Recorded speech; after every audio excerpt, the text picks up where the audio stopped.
माँ प्रत्यंगिरा के भी दर्शन इस वक्त आपको हो रहे होंगे। हाँ जी, जो सिंह के जैसे फेस यानी कि चेहरे को धारण किए हुए देवी बैठी हुई आपको दिखाई दे रही होगी ख्वाब में, सपनों में, जो कि शेर के जैसे मुंह उनका होता है और नीचे उनका जो पूरा शरीर है वो एक देवी का है, ठीक है ना।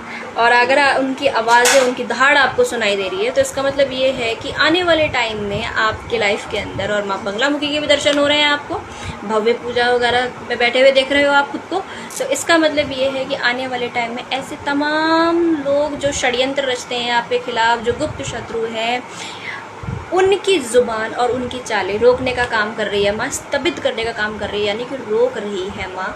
माँ का यहाँ पे सीधा संकेत क्या है आप सभी लोगों के लिए? माँ यहाँ पे आपसे यही कहना चाहती हैं कि मेरे बच्चों, तुम्हें चिंता करने की, घबराने की कोई ज़रूरत नहीं है, ठीक है ना।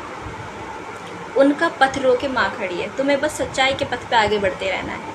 यहाँ पे महादेव आपसे क्या कहना चाहते हैं? महादेव आपसे ये कहना चाहते हैं कि वो तमाम लोग जिन्होंने आपको परेशान किया, जो आपके शत्रु बने बैठे थे, जो गुप्त तरीके से आपको तंग करने की प्लानिंग कर रहे थे, जिनके बारे में आपको पता नहीं था, आप तो बड़े भोले वाले इंसान हो, नहीं पता था आपको, तो मैं यहाँ पे बता देती हूँ। और उनका अभिमान, अहंकार समाप्त होने का काम अब उनके हाथ में है। और आपसे बोला गया है कि आपको अपने अंदर थोड़ा भी ईगो, अहंकार लेकर नहीं आना है, क्योंकि क्योंकि क्योंकि क्योंकि क्योंकि क्योंकि वो यहाँ पर आपसे ये कहना चाहते हैं कि अहंकार को आपको समर्पित कर देना है, समर्पण यानी कि सरेंडर मोड में आ जाना है, ठीक है।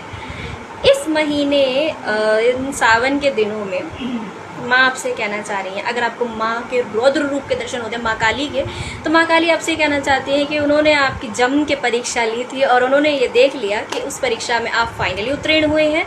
तो माँ यहाँ पे आपसे कहना चाहती हैं कि अब वो फेस आप खत्म कर चुके हो। आपकी परीक्षा के बाद पता है ना, आप जब एग्ज़ाम दे देते तो फिर लास्ट में क्या मिलते हैं? नंबर्स मिलते हैं। तो यस, आपने एग्ज़ाम पास कर लिया है, शक्ति ने आपका परीक्षा लिया, देखा आपको, परखा आपको, और अब वक्त आ गया है कि आप उस परीक्षा में पास हो गए हो फाइनली।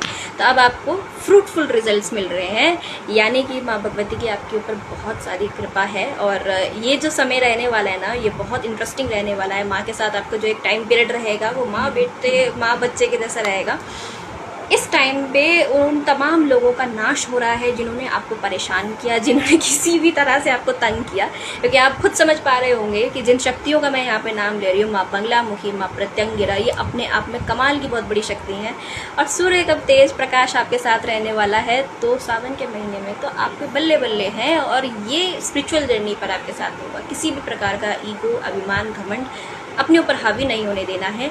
रेमेडीज़ के तौर पे चलिए अब हम बात कर लेते हैं कि आपको क्या कर लेना चाहिए, क्योंकि अब हमने इतने लोगों के बारे में बात करी तो आपके मन में इंटरेस्ट आ गया होगा कि हाँ हाँ दीदी जल्दी बताओ मुझे क्या करना चाहिए। ये वीडियो फाइनली आप लोगों के लिए। अगर हम बात करें, अगर आपकी राशि है सिंह राशि और आप सिंह राशि के अंतर्गत आते हो, आपको बहुत सारी ध्वनियाँ सुनाई देती है, शंखों की आवाज़ सुनाई देती है, आपके कान फट रहे हैं, सपनों में इस तरह के आपको आवाज़ें आती हैं, सपने में आपको शंख की आवाज़ आती है, घंटी की आवाज़ आती है, या फिर आपको माँ काली का रौद्र रूप दिखाई देता है, देवियों का उग्र रूप दिखाई देता है, माँ बंगलामुखी के दर्शन होते हैं, आप सूर्य आसमान में चमकता हुआ देख रहे हैं सपने में, इस तरह के सपने अगर आपको आ रहे हैं, भगवान सूर्य के दर्शन आपको हो रहे हैं सपनों में, मैं यहाँ पे कहूँगी कि शिव जी के दर्शन हो रहे हैं या फिर किसी देवी के दर्शन आपको बार बार हो रहे हैं, तो आपके मन में ये क्यूरियोसिटी है ना जानने की कि ये सावन के इस पावन महीने में इतने सारे सपने होना और इसके पीछे आखिर रीज़न क्या है, ये मुझे क्या संकेत देने की कोशिश कर रही है यूनिवर्स, ब्रह्मांड मुझसे क्या बोलना चाहता है, क्या बताना चाहता है, मुझे समझ में नहीं आ पा रहा। प्लीज़ मुझे बताइए, मुझे समझाइए, मुझे कहीं पर भी ना सर्च कर करके ढूंढ के आपका माइंड बिल्कुल ब्लैंक हो चुका है। तो आप अगर यहाँ तक पहुँचे हो ना तो मुझे लाइक, सब्सक्राइब, शेयर कर लो, क्योंकि मैं यहाँ पर आपको बताने वाली हूँ फाइनली कि इन सपनों का रीज़न आखिर क्या है, क्यों आपको ऐसे सपने हो रहे हैं। रेमेडीज़ के तौर पे आप लोगों को क्या कर लेना चाहिए, तो सबसे पहले मैं आपको बताऊंगी कि एक लाल पुष्प लेना है आपको, ठीक है, रेड कलर का होना चाहिए। कोई ज़रूरी नहीं गुड़हल का फूल मिलेगा तो ही वही चढ़ा पाएंगे, नहीं कोई मिलेगा तो नहीं चढ़ा पाओगे। कोई भी लाल कलर का फूल मिल जाए आपको, गंगा जल ले लेना उसके साथ में, ठीक है ना, थोड़ा सा गुड़, लाल फूल और गुलाब जल अगर आपको मिल जाए तो वो आप ले सकते हो। गुलाब जल, लाल फूल लेकर के आपको जाना है और शिवलिंग पर आपको ये अर्पित करना है, ठीक है ना। और भांग, ठीक है, अर्पित करनी है। भांग खाना नहीं है, अर्पित करना है, समझ गए ना। कहीं तुम भांग खाए नाचे नाचे फिरे रहो, है ना।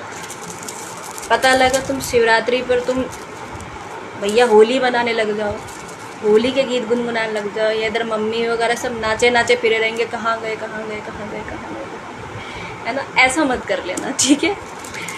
अब आपको क्या कर लेना चाहिए, एक तांबे का लोटा ले लीजिए, उसमें जल भर करके थोड़ा सा रोली, थोड़ा सा गुड़ आपको मिला करके शिव जी को अर्पित करना है। ये काम आपको कर लेना है। आपके जीवन में ना ईगो से जुड़ा हुआ जो भी सिचुएशन चल रहा था वो फाइनली एंड हो जाएगा, ठीक है। और आपको इससे क्या बेनिफिट मिलने वाले हैं, तो जितने भी कष्ट आपने सहे उन सब का नाश हो रहा है। फाइनली वो कष्ट, वो दुख तकलीफ ख़त्म हो रही हैं। और ये हो रहा है माँ भगवती के, माँ काली की वजह से, क्योंकि उन्होंने आपकी परीक्षा ली थी, देखा था, थोड़ा सा जांचा था आपको कि आप किस प्रकार से दे पाते हो अपनी परीक्षा और कैसा आप रिज़ल्ट लेके आते हो। तो रिज़ल्ट आपका 100% ओके आया है, तो इसका मतलब ये है कि आप अब थोड़ा सा ज़्यादा खुश होंगे ना। अच्छा, मैं आपको एक चीज़ और बता दूँ, शिवलिंग पे अर्पित करने से पहले आपको भगवान सूर्य को ये अर्घ देना होगा। तांबे के लोटे में थोड़ा सा गुड़ और रोली को जो मैंने आपको बताया ना अभी, पहले आपको भगवान सूर्य को अर्घ देना है, फिर उसके बाद भगवान शिव को देना है, ठीक है। इस तरह से अगर आप करोगे तो ही आपको रिजल्ट अच्छे देखने को मिलेंगे। अच्छा, यहाँ पर बहुत सारे लोग बोल रहे होंगे कुछ तो कि अच्छा दीदी खुद तो उठती नहीं है, हमको बता रही है सवेरे सवेरे। अरे दीदी कौन उठे सवेरे सवेरे, अरे तुम्हारी दीदी का बाप काहे नहीं उठोगे भाई तुम, हम भी तो यार ट्राई कर रहे हैं, तुम पता तुम्हारी दीदी तो ट्राई कर रही है उठने का सवेरे सवेरे। अब पता शिवरात्रि के टाइम पे मेरी मम्मी भी बोलने वाली जा जा जा चल लेके जा चल, तो मैं भी जाऊँगी ना। तुम कैसे बोल सकते हो ऐसे कि मैं नहीं, मैं भी ट्राई कर रही हूँ यार। तुम हार मान जाते हो। इसका तुम्हें क्या रिजल्ट मिलने वाला है, क्या बेनिफिट मिलेगा, वो मैं आपको बता देती हूँ। मान सम्मान, ठीक है, इसमें आपकी बढ़ोतरी होती है। और जो भी लोग कॉम्पिटिटिव एग्ज़ाम की तैयारी कर रहे हैं, ठीक है ना, उनके लिए सफलता यानी सक्सेस गारंटेड हो जाएगी। तो ये काम ना छोटी छोटी रेमेडीज़ हैं। और जो मैंने सूर्य को अर्घ देने वाला बताया वो आप करते रहा कीजिए, वो आपके लिए अच्छा होता है हमेशा, ठीक है ना। क्योंकि कहीं ना कहीं सिंह राशि वाले लोग जहाँ तक होते हैं, अगर उनकी डीपी पे पोस्ट पे लाइक ना आए या फिर उनको वैलिडेशन अटेंशन नहीं मिलता, जब तक उनके पास लोगों का जमावड़ा नहीं होता, तो कहीं ना कहीं बेचारे डिप्रेशन में आ जाते हैं। उनको अच्छा नहीं लगता यार। उनकी तारीफ किया कीजिए, सेवा बड़ी करते हैं, बड़ा सेवा भाव होता है उनके अंदर। पता तो क्या चाहते हैं, थोड़ी सी तारीफ कर दिया करो यार, खुश हो जाते हैं। कंजूस है दुनिया तो क्या करे, है ना। इसमें गलती तुम्हारी थोड़ी है। मुझे भी नहीं मिलता यार वैलिडेशन, तो मुझे भी थोड़ा थोड़ा। हाँ चलो, अब ज़्यादा पर्सनल मत हो मेरे से। और अच्छे लग रही है रीडिंग तो फटाफट से लाइक शेयर सब्सक्राइब, तो स्क्रॉल मत करना, मैं बता रही हूँ। हाँ बहुत मारूंगी मैं।